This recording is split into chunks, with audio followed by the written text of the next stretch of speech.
Assalamualaikum warahmatullahi wabarakatuh.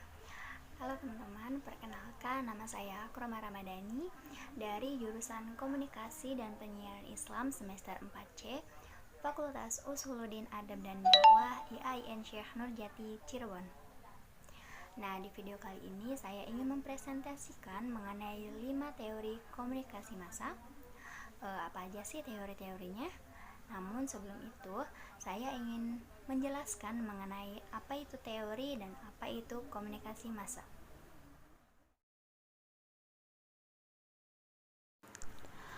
Teori secara umum adalah sebuah konsep yang mengidentifikasikan adanya hubungan di antara konsep-konsep tersebut yang membantu kita dalam memahami sebuah fenomena. Menurut Jonathan H. Turner, mendefinisikan teori sebagai sebuah proses untuk mengembangkan ide-ide yang membantu kita menjelaskan bagaimana dan mengapa suatu peristiwa itu dapat terjadi. Nah, sedangkan komunikasi massa itu sendiri, secara umum, komunikasi massa dapat diartikan sebagai studi ilmiah tentang media massa beserta dengan pesan yang dihasilkan pembaca, pendengar, ataupun penonton yang akan coba diraih dan efeknya terhadap mereka.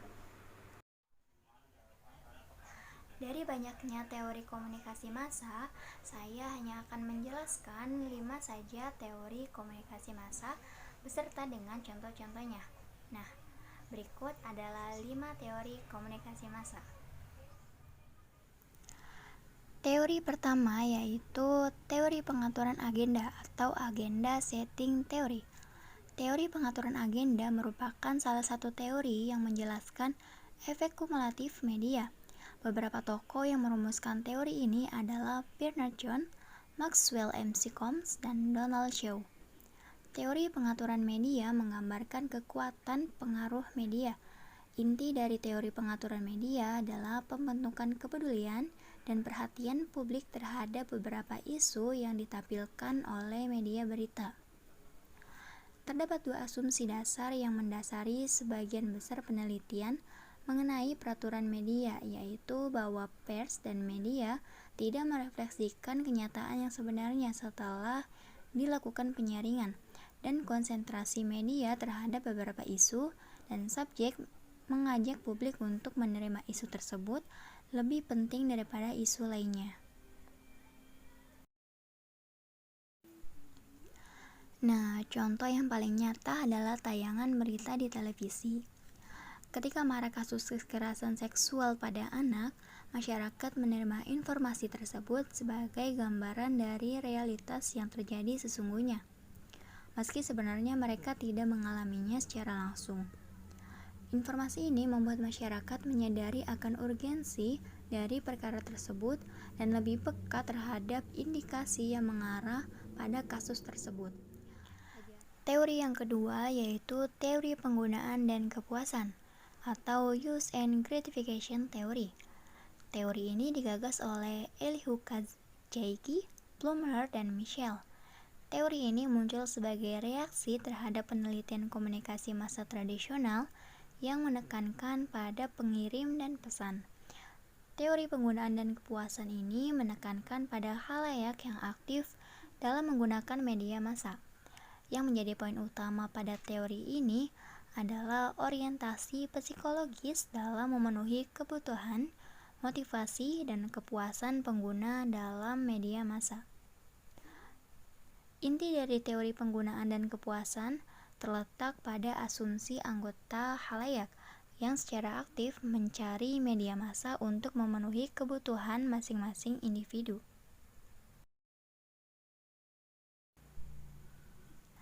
Contoh teori ini yaitu ketika saya menggunakan media massa, sudah tentu saya menggunakan media massa yang membuat saya merasa nyaman, yaitu saya lebih sering menggunakan handphone ataupun menggunakan laptop untuk mencari informasi dari internet ataupun dari surat kabar elektronik lainnya. Maka surat kabar elektronik tersebut yang artinya dari handphone atau dari laptop memiliki kegunaan dan kepuasan terhadap setiap penggunanya. Teori yang ketiga yaitu teori pengembangan atau cultivation theory. Teori ini adalah suatu pendekatan yang dibangun oleh Profesor George Gardner. Ia memulai proyek penelitian mengenai indikator-indikator budaya pada pertengahan tahun 1960-an. Penelitian ini untuk mengkaji apakah dan bagaimana menonton televisi dapat mempengaruhi ide atau gagasan pemirsa mengenai dunia. Berdasarkan pendapat para peneliti, televisi adalah pendongeng utama di dalam masyarakat masa kini. Selain itu, televisi juga telah menjadi sumber utama sosialisasi bagi masyarakat. Televisi juga menampilkan sebuah mainstream atau pandangan yang seragam mengenai dunia saat ini.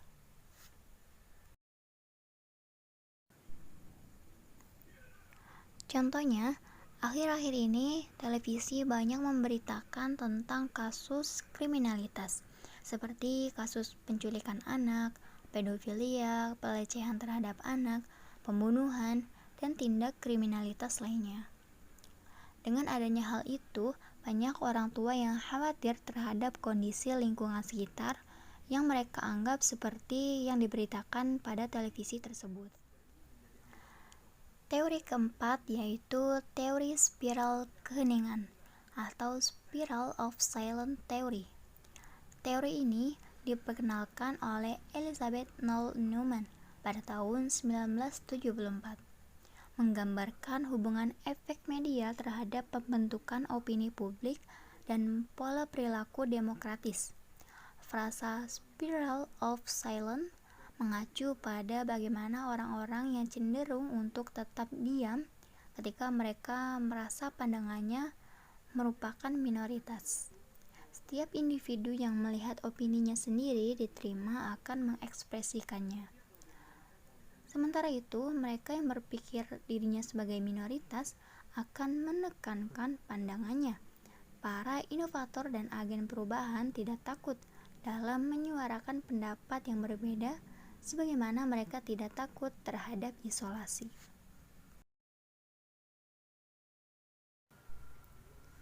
Contoh dalam teori ini yaitu pada kasus Ahok yang menistakan agama. Kaum mayoritas beropini bahwa Ahok benar-benar menistakan agama, sedangkan kaum minoritas beropini sebaliknya. Di sini, opini kaum mayoritas menekankan opini dari kaum minoritas, sehingga muncul pendapat bahwa Ahok menistakan agama. Sehingga kaum minoritas menjadi ragu untuk menyuarakan pendapatnya, dan opini kaum mayoritaslah yang diterima oleh masyarakat. Teori yang terakhir yaitu teori jarum hipodermik atau hypodermic needle theory. Teori ini juga disebut dengan magic bullet atau stimulus response theory. Menurut teori ini, media massa memiliki dampak yang sifatnya langsung, segera, serta kuat terhadap khalayak massa. Media massa pada kurun waktu 1940-an hingga 1950-an digambarkan memiliki pengaruh yang sangat kuat terhadap perubahan perilaku. Teori ini mengasumsikan bahwa media massa dapat mempengaruhi sebagian besar kelompok orang-orang secara langsung dan seragam dengan cara membombardir mereka dengan pesan-pesan yang sesuai yang dirancang untuk memantik respon yang diinginkan.